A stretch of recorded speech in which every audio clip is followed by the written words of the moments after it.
नमस्कार, मैं चंद्रशेखर। हम अब हमारा द्वितीय पुष्प जो है योगों का, द्वितीय संभाषण आप बोलिए, उसकी शुरुआत करते हैं।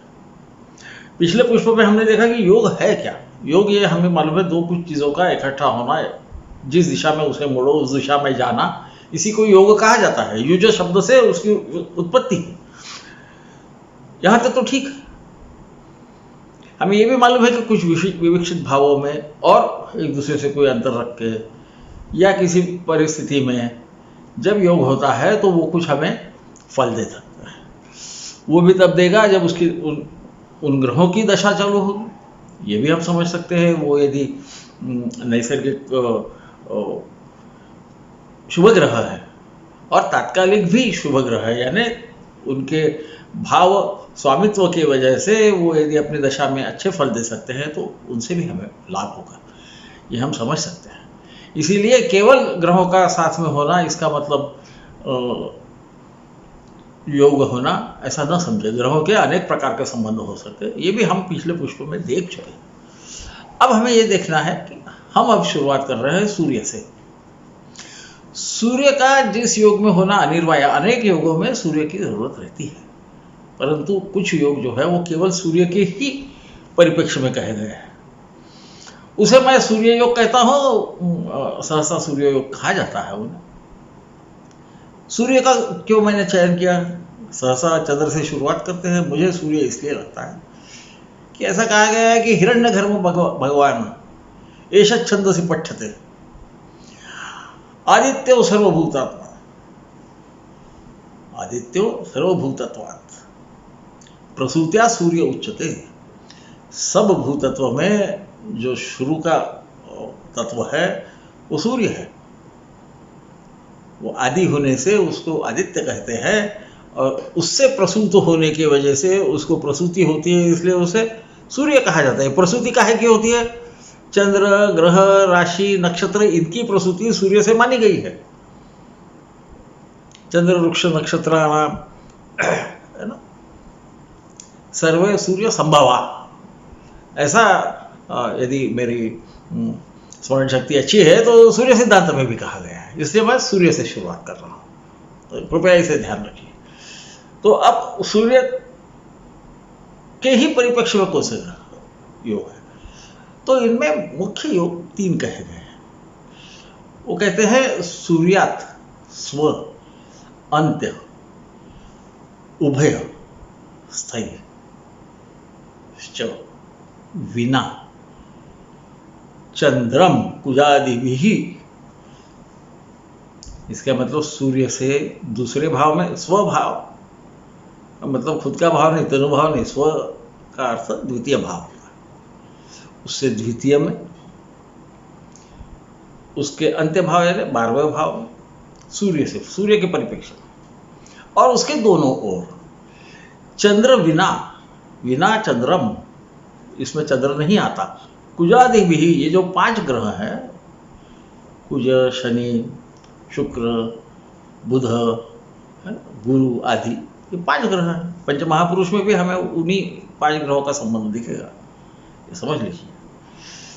शायद इसलिए कि सूर्य ऊर्जा देता है, उसका प्रतिबिंब जो है हमारे पे, वो चंद्र हमारे मन पे डालता है, और ये जो 5 है ये काम करने वाले हैं, या ये अपना प्रभाव डाल के इसको कोई बदलने की कोशिश करते हैं। संभवतः सूर्य आत्मा है, मन का कारक चंद्र है, और बाकी चीज़ें आत्मा और मन से कुछ नहीं होता, वो तो है। मन आत्मा को विचलित भी करता है कई बार। तो इसमें क्या होता है, यदि सूर्य से दूसरे में होगा तो उसे वेशी योग बोलते हैं। वेशी, वोशी, समाख्योच, इनको वेशी और वोशी योग बोलते हैं। तथो उभयश्चर क्रमात्, यानी सूर्य से द्वितीय भाव में यदि चंद्र छोड़ के कोई भी ग्रह है तो उसे वेशी योग कहा जाता है। उसके 12वें में यदि कोई ग्रह है चंद्र छोड़ के, इसे ख्याल में रखना। वो ऐसा नहीं कि चंद्र आ गया तो इसमें थोड़ा सा ऐसा ऐसा, मुझे लगता है वो सही नहीं है। हाँ, हो सकता है कि उससे उसकी कोई शक्ति कम हो जाती हो, मुझे तो वो योग हुआ ऐसा ही नहीं लगता, क्योंकि कुछ कुछ योग बहुत ही सुस्पष्ट दिए हुए हैं। तो सूर्य से 12वें भाव में यदि कोई ग्रह रहा, ये 5 ग्रहों में से जिन्हें हमने देखा है सूर्य चंद्र छोड़ के, क्योंकि सूर्य तो खुद है ही, तो वो खुद से 12 में रह नहीं सकता, खुद से दूसरे में भी नहीं रह सकता। तो क्या होता है, वोशी नाम का योग होता है। और यदि दोनों तरफ, द्वितीय में और 12वें में ग्रह हो, चंद्र बिना मैं बार बार कहूंगा नहीं, पर आप समझते हैं कि चंद्र इसमें नहीं आएगा, तो उभयचर नाम का योग होता है। अब ये क्या करता है, ये योग करते क्या? तो ये जो वेशी योग है, ये जो द्वितीय भाव में आता है, तो ये समद्रुप, ये सीधे दृष्टि से देखता है, मतलब ये उद्दाम भी नहीं रहता, जो ऊर्ध्व दृष्टि को हम खुद पे बहुत ही ज़्यादा विश्वास होना या उद्दाम होना समझते हैं, अधो दृष्टि को हम बहुत ही भीरू होना समझते हैं, पर ये समद्रुप रहता है। वो जो जातक है वो सीधे दृष्टि से देखता है, आपके बराबरी की दृष्टि से, सत्यवान, ये सच बोलता है, ये दीर्घकाय रखता है, इसका शरीर बड़ा रहता है। बड़ा का मतलब वो लंबाई में भी रह सकता है, बड़ा का मतलब वो मोटाई में भी रह सकता है, इसे समझ लीजिए। ये किसके परिप्रेक्ष्य में, उसके खुद के जो परिवार है उसके परिप्रेक्ष्य में देखना है इसे। ये दीर्घ और स्थूल जो है ना, ये हर वक्त, इसीलिए हम व्यक्ति, जिसे पात्र कहते हैं, देश और काल, इनको सबको ध्यान में रहते हुए विवेक से भविष्य कथन कहना, ऐसा हमारे पूर्वजों ने हमें बताया है। जैसा हमारे में गोरखा जो लोग हैं उत्तर पूर्व क्षेत्र के, ये सहसा ठीक नहीं रहते, उनमें ऊंचा तो उनका जो परिवार है उसके हिसाब से ऊंचे रहते हैं, या उनकी जो प्रजाति है उससे ऊंचे रहते हैं, है ना। हमें कुछ लोग देखते हैं वो ऐसे ही ऊंचे ही रहते हैं, सहसा उत्तर भारत में ऐसे लोग आपको ज़्यादा दिखाई देते हैं। तो वहाँ भी ऊंचाई देखते वक्त या ठिकने पर देखते हो, उनके परिवार के परिप्रेक्ष्य में देखना, कभी भी रंग भी ऐसा ही देखना। तो ये तो हमें समझ गया। फिर ये क्या करता है, अलसस्तयो, ये थोड़ा सा आलसी रहता है खुद के काम में। सुख भाग तो है, इसको सुख मिलता है, अल्पवित्त, इसके पैसे थोड़े कम रहते हैं, है ना। तो ये वेशी योग के परिणाम है। मैं इसका श्लोक दे दूंगा नीचे में, ताकि आप खुद समझ सके। आप विद्वान लोग हैं, आपको बताने की जरूरत नहीं है। संस्कृत बहुत कठिन भाषा भी नहीं है, हमारी सबकी भाषा उसी पे आधारित है, या हमारे भाषाओं को ही संस्करण करके संस्कृत का ईजाद हुआ है, तो आप समझ जाओगे तो बहुत कठिन नहीं है। फिर दूसरा कौन सा योग है, वोशी योग। वोशी योग कौन सा है, जब उसके 12वें में कोई ग्रह रहे, तो वोशोच निपुणो दाता, वोशी योग यदि होगा तो वो निपुण रहता है ना कोई काम में, वो निपुण रहता है, कार्यकुशल रहता है, दाता होता है, काफी दान करता है। यशो विद्यान, तो यश भी होता है, ये पढ़ा लिखा भी होता है। विद्या अन्वित का मतलब जिसको विद्या प्राप्त है, ऐसा रहता है। ये भी समझ गया हमें। चलो एक है, इसको यश भी है, विद्या भी है, तो इसको धन तो होगा, क्योंकि ये दाता भी है, तो दान करने के लिए भी धन की जरूरत रहती है। हमारे आवश्यकता से ज़्यादा धन की जरूरत रहती है, तभी इंसान दान करता है। ऐसा नहीं है, कोई गरीब भी करता है, उसका शायद मन का जो वैभव है वो ज़्यादा बड़ा रहता है। कुछ न कुछ वैभव कहीं ना कहीं तो बड़ा होना चाहिए, तभी आप दान करोगे, है ना। तो ये सुनने में तो अच्छा नहीं लगता, पर ये वस्तु स्थिति है। फिर बोलते तयोभयचर्य, यानी इसके बाद क्या होता है, उभयचर्य रहा, यानी जब दोनों उसके आगे और पीछे दोनों भाग में ग्रह हो, चंद्र के बिना मैं बार बार बोल रहा हूँ, पर अब क्या करूँ। तो क्या होता है, भूपो वा तत्सम और सुखी।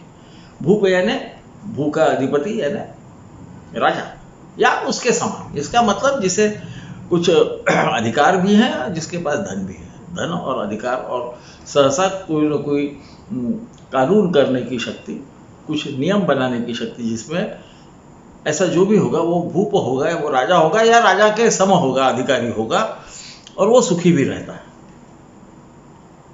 यहां तक तो हो गया। क्या यह सब वक्त ऐसा ही होगा? अभी हम सोच रहे थे, पहले मैंने बोला जैसा कि भाई इसके साथ और भी कुछ तो जुड़ा हुआ है। तो पाराशर जी बोलते हाँ है। इसे सहसा अनदेखा किया जाता है। वो बोलते हैं शुभ ग्रह भवे योग फलम एवं विचिंतये। शुभ यदि होगा ग्रह इसमें तो ये योग जैसा बोला है ऐसा ही होगा, ऐसा सोचिए। पाप ग्रह समुत्पन्न है, यदि पाप ग्रह होंगे तो क्या योग हेतु फलम अन्यथा, इस योग के भिन्न परिणाम होंगे। अब भिन्न परिणाम कैसे होंगे? देखिए, शुभ योग होंगे तो इसकी वाणी अच्छी रहेगी, द्वितीय भाव में होंगे।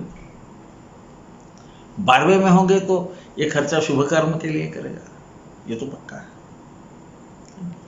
पाप ग्रह होंगे तो वाचा मंगल के समान होंगे तो थोड़ी बोलने में तीखा होगा। मेरा खुद का मंगल द्वितीय भाव पे देखता है तो भी मैं कभी कभी तीखा बोलता हूँ। लोगों को लगता है कि मैं नहीं बोलता, पर मुझे महसूस होता है कि मैं बोलता हूँ। मैं बाद में समझा देता हूँ मैंने क्यों तीखा बोला, ये अलग बात है। इसलिए स्नेहीजन वो समझ जाते हैं, परंतु तीखी बात तो निकलती है, कभी ना कभी निकलती है, रोज तो नहीं निकलती, उसका कारण अलग है। इसीलिए यदि शुभ ग्रह होंगे तो ये जो बोला है वो होगा, है ना। अपग्रह अपने स्थान को खराब भी करते हैं, तो कभी कभी मंगल के समान होगा तो वो ज़्यादा शायद खर्चा भी ज़्यादा कर देगा, वो धन संग्रह शायद नहीं कर सकेगा। तो वैसा भी उन्होंने वैश्य योग का वो फल दिया ही है ना। तो शुभ ग्रह होगा तो शायद धन संग्रह करेगा, इसलिए फिर वो सुख भाग, उसको सुख रहेगा, भले उसको पैसे कम रहे पर वो सुखी रहेगा। इसे कभी न भूलिए कि हम जब योग की बात करते हैं तो हम वो पाप ग्रह है शुभ ग्रह कुछ सोचते ही नहीं। अच्छा, दोनों और पाप ग्रह रहे तो क्या होगा उभयचर में?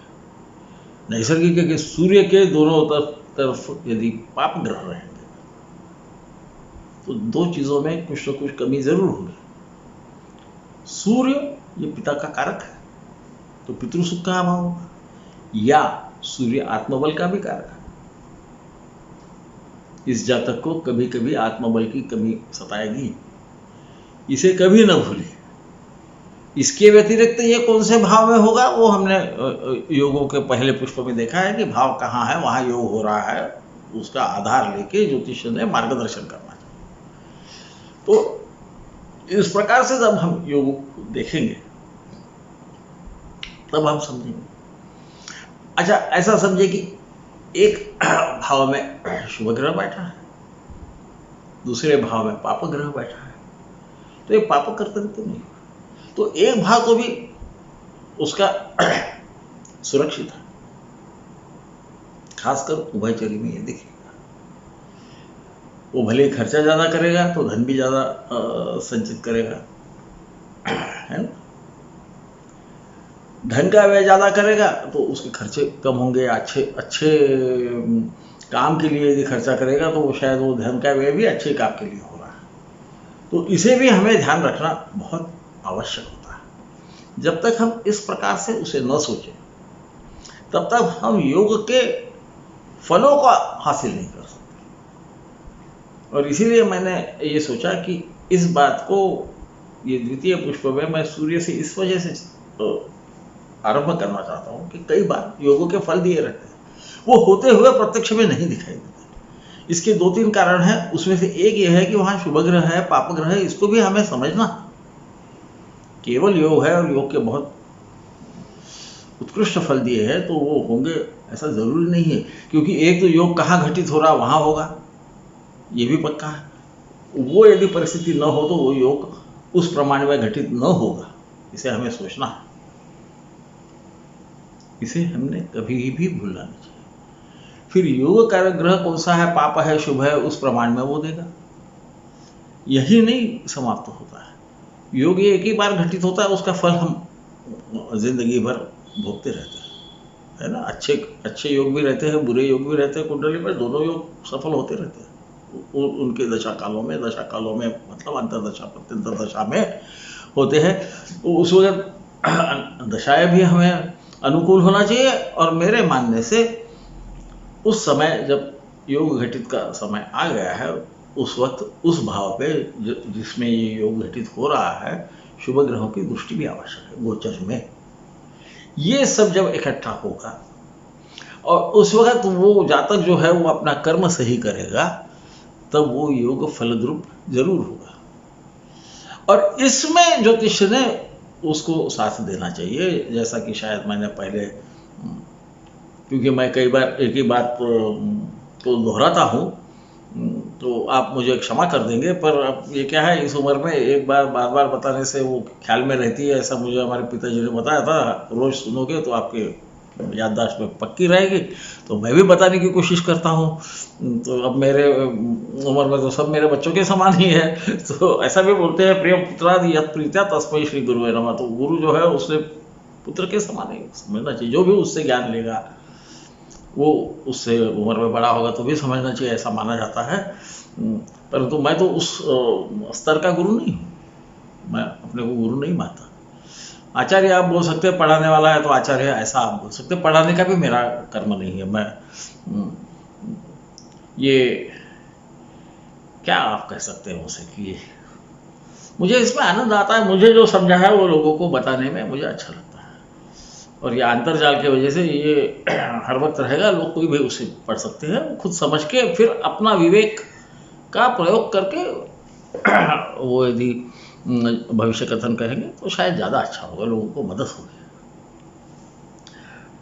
तो हमारे वी रामन साहब ने कहा हुआ है कि फलानी ग्रहचारेण सूचयंती मनीषिण, ग्रहों के चार का उनके घूमने की वजह से क्या फल हो सकते, इसकी सूचना केवल मनीषी, ज्योतिषी का उन्होंने मनीषी कहा है, विचार करके ज्ञान बढ़ाने वालों को कहा है, उन्हीं को ज्योतिषी कहते हैं। तो इसकी सूचना केवल ज्योतिषी दे सकते।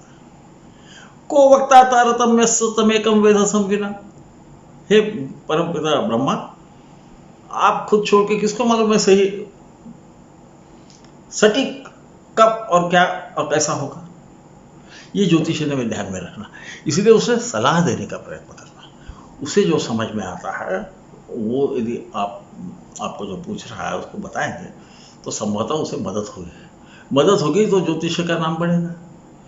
ज्योतिषी का नहीं मैं बोल रहा हूँ, मैं ज्योतिष शास्त्र की बात कर रहा हूँ। लोग अभी भी वो शास्त्र है या नहीं है इसके चक्कर में पड़े रहते हैं, क्योंकि इसमें कितने अलग अलग परिमाण को देखा जाता है और उससे ये वाणी की जाती है। ये समझना, जब तक आप ज्योतिष खुद नहीं पढ़ोगे तब तक ये समझना कठिन हो जाता है।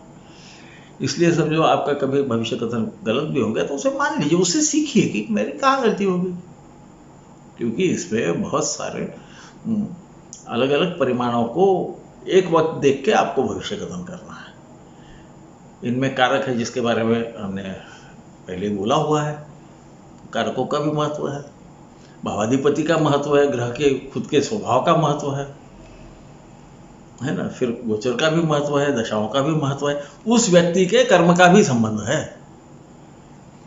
जातक के कर्म के सही वक्त पे सही कर्म करने से ही योग की प्राप्ति होगी, ये भी कभी भूलना नहीं चाहिए। कभी कभी किसी कारणवश उसको वैसा खुद ब खुद ही करना पड़ता है, बहुत ही अच्छा है। तो हमको लगता है इनका आप हो गया, पर उसने भी कुछ न कुछ किया हुआ है, तभी कुछ फल प्राप्ति होती है, इसे ध्यान में रखिए। तो मित्रों, मेरे ख्याल से मैं ज़रा ज़्यादा ही बोल गया हूँ। आप उदार हृदय हैं, मुझे हर वक्त आप माफ़ कर देते हैं, मुझे मालूम है। तो इतना बोलकर मैं